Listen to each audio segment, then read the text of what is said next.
guys, I wanted to take a few minutes, actually.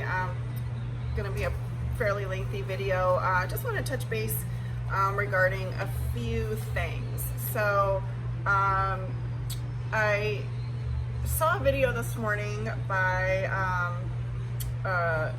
awesome trainer and beautiful woman.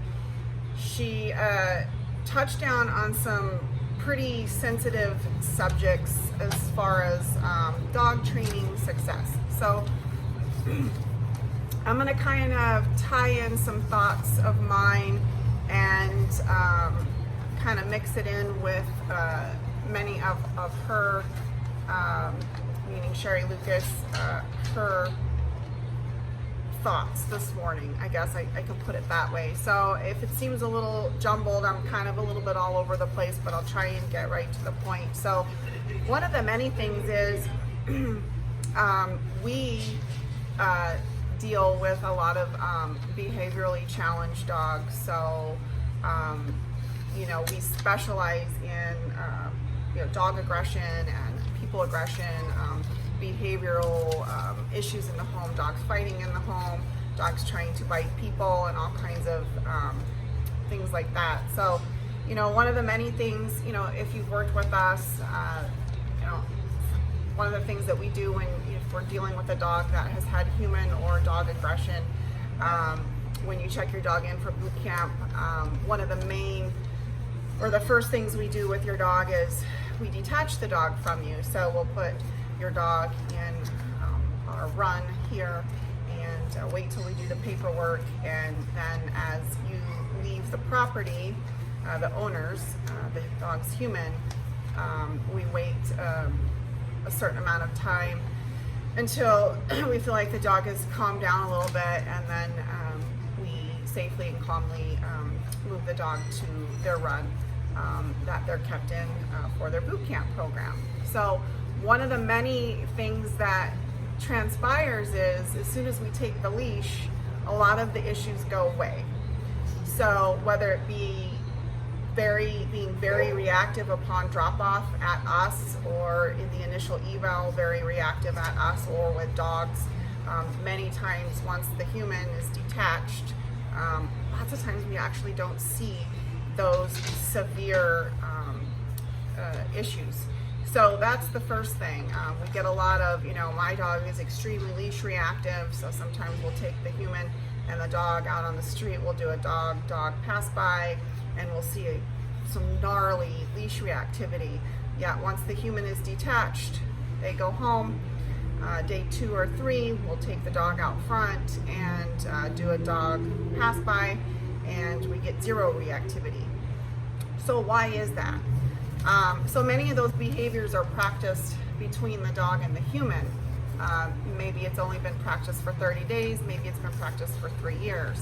So one of the many challenges we have, and we are frequently asked, why do I now have those issues at home again? Why are things coming up?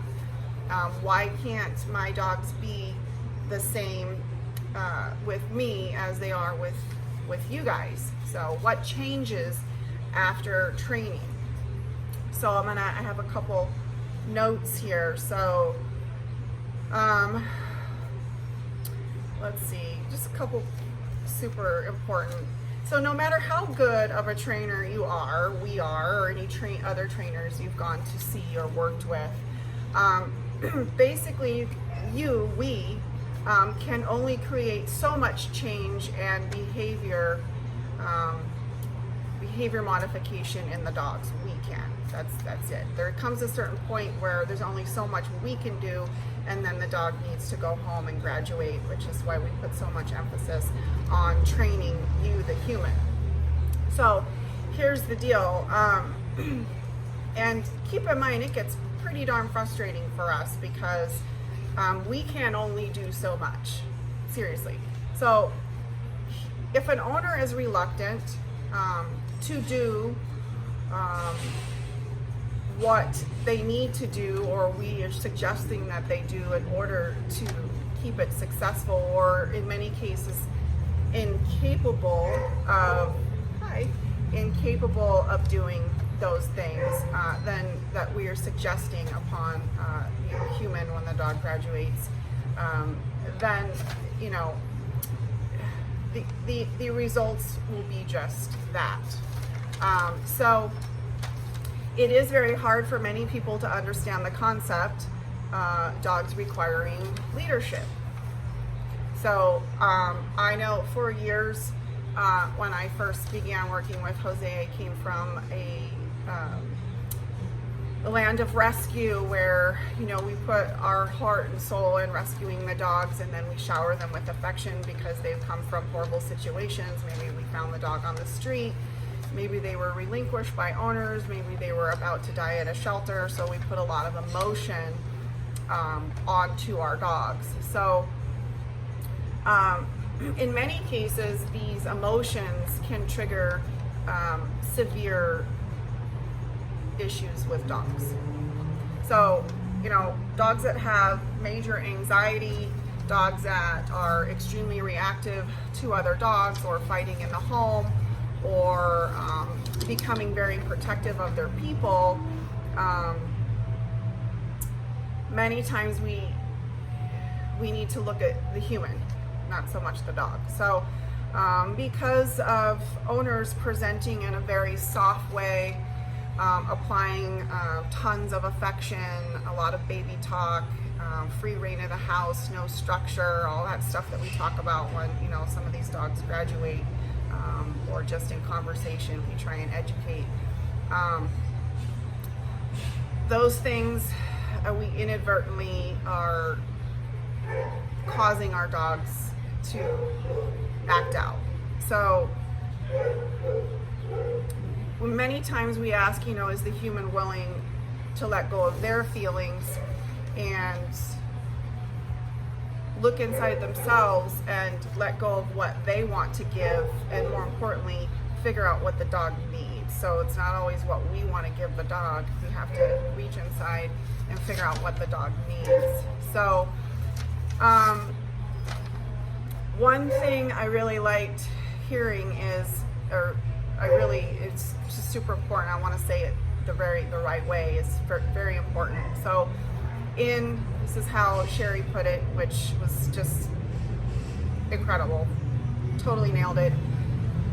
A dog, in a dog's natural world, they don't live with tons of excitement. They don't live with constant treats. They don't live with consistent petting. They don't live with coddling. So all of that stuff is actually very unnatural to dogs in the dog world. So many times when we're graduating dogs, or when we say to people that come for an eval,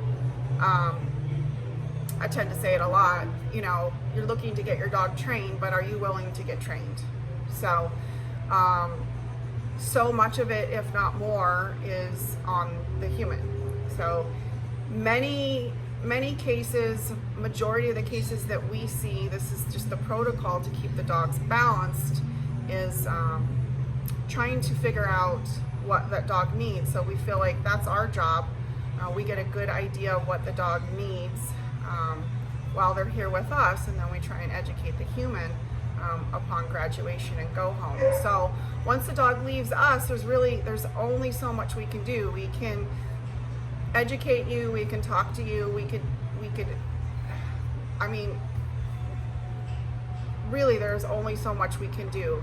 So we're not asking, we don't want to take away the fun of the stuff that you do with your dog, or let's say a ton of affection that you need to give to your dog. You feel like that's what you're about. That's what you want your relationship to be about. You are constantly coddling and hugging and petting and touching and overdoing it with treats. And trust me, I came from a world like that. And I am a very nurturing person. But also, since over the years working with behaviorally challenged dogs, some of these dogs are going to head to the pound. Some of these dogs are going to, find themselves without a home. Some of these dogs, this is their last stop to come to training, and you know, it's kind of a tough love thing. So, you know, we just kind of wanted to put a little something out there and just, you know, make sure that, you know, y'all just think about some of those things that, you know, are you giving your dog what your dog needs, or are you giving your dog what you like to give them? I guess is the best way to put it. And I know I'm kind of rambling, but and there's so many thoughts in my head, but you know, working with dogs that are aggressive, working with dogs that have been reactive, working with dogs that are claiming they're humans in the house, working with all these behavioral dogs, there's no magic wand coming through training. There isn't. And so much of it relies on the human once the dog graduates. So there is a method to the madness, and the concept really is real, and it really is the way that it is. So anyway, we just wanted to take a minute to definitely put that out there. And you know, we've got a couple difficult dogs coming in this week, some behaviorally challenged dogs this week, and so we'll begin working with those humans. But again, once the dog graduates, there's only so much we can do. And there's a few clients that are probably going to see this, existing clients and current clients that have been with us for years, that some of them are still struggling from time to time with things.